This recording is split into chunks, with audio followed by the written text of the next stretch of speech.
مرحبا وأهلا وسهلا بكم أعزائي المشاهدين أينما كنتم. أتمنى أن تكونون بخير وفي صحة جيدة. موضوع اليوم عن مسلسل دموع لولية الذي سوف يعرض في رمضان 2024.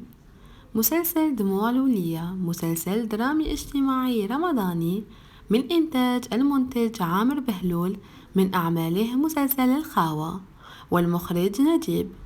يعرض لأول مرة على قناة ساميرة تيفي من بطولة الممثل القدير حسن كشاش والممثلة القديرة فيزيا ديغورتي، وتشاركهم في البطولة الممثلة والمغنية الشابة نوميديا للزول، وأيضا يشاركهم الممثل الشاب أمين ميموني وغيرهم من طاقم العمل.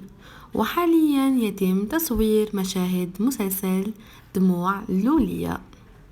تدور أحداث المسلسل حول امرأة اسمها مليكة تكتشف بالصدفة خيانة زوجها رجل الأعمال، ويقوم بخيانتها مع الشابة وهي الممثلة نوميديا للزول. أتمنى أن الفيديو نال إعجابكم. ما بقى لي غير نقولكم اتهلاو في روحتكم، نتلاقاو فيديو جديدة معلومة جديدة.